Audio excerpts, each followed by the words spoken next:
Hey guys, welcome to another Age of Wonders Planetfall unit unboxing. Today we're going to be looking at the Syndicate Indentured unit. So the Indentured unit's actually really cool. I like the design of this unit, both kind of in principle and sort of the concept of the unit. Basically, it's a tier 1 ranged core unit in the Syndicate faction. It's really pretty capable for tactical combat. It's got decent stats. And when paired with an Overseer unit in the same army, it can become a pretty solid and reliable early game force. It's biological, a light unit, it's infantry, it's got some built-in psionic channel resistance to it. And then it's, as I kind of alluded to a second ago, it has a couple subtle differences for how you're going to use this unit versus a more standard unit, for instance, like the Vanguard Trooper. It can take time to kind of understand how best to use them in combination with the Overseer unit, but it's definitely fun and can be effective and rewarding once you get the hang of it. And once you've done so, I think you'll find that these units can actually kind of be the backbone of the early game Syndicate army. So looking at the unit card up at the top right there, you'll see it's got 40 health, it's got 1 shield, no armor, pretty standard. The first 2 attack or damage abilities that this unit has, so for the first one, Pulse Repeater, it's 9 arc damage, 90% accurate, it's 7 range, it's repeating, and it's affected by line of sight. It's on par for the course for a basic attack. I don't particularly like the arc damage, but 9 is a pretty good base damage number. For Arc Power Blast, this is a 12 arc damage, 90% accurate, 3 range, single action, affected by line of sight skill. It's also on a one turn cooldown, but it's useful for a couple things. So one, you get large base damage with it. Also, it can potentially knock back and stagger light units.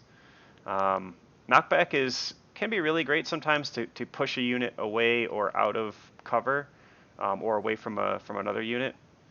The stagger effect is always great, pretty much in any situation. And of course, the high base damage being 12 here pairs pretty nicely with the discipline passive, which we'll talk about in a second. So it's a ranged unit, and it gets access to ranged Overwatch. I like Overwatch. Pretty much, you'll probably use this at least once every battle. It's nice to be able to deal damage on the opponent's turn when they're trying to close into your army.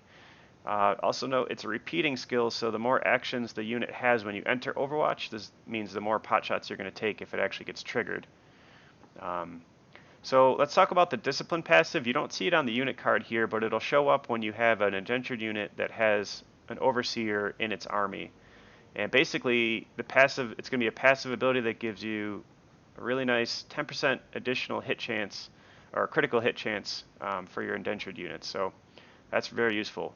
Critical hits are excellent. They always hit. They do 50% more damage. And for repeating attacks, such as our Overwatch or Pulse Repeater, all the attacks in the sequence will be considered critical. So obviously very useful. The Syndicate Indentured unit actually, so it's a little bit better than most of the tier 1 units as far as the upgrade or the progression path. So you get the usual health and accuracy bonuses.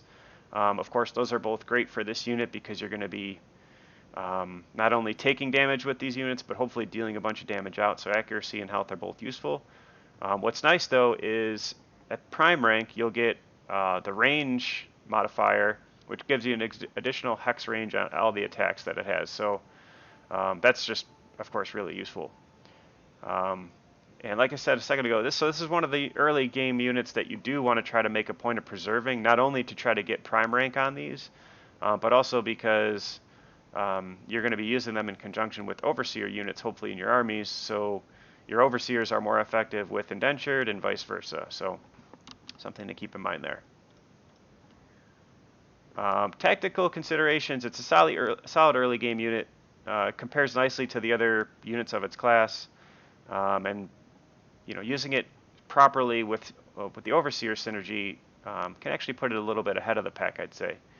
But they'll also keep in mind, eventually as the game progresses and you have access to stronger units and technology, the benefit of having Indentured units and Overseer units in one army kind of goes away because you're going to want stronger units, base units in here, and not necessarily holding spots for 2 or 3 or 4 of these types of units in individual armies. But anyways, before that happens, you can throw these units right into battle. They should perform pretty nicely once you get the hang of using some of the overseer skills, which I'll review in another video. You'll find that they do pretty well, I think. So hopefully you liked the video. Hopefully that helped you guys out. A little bit of information and background on the unit. Thanks for watching. Let me know what you think in the comments below.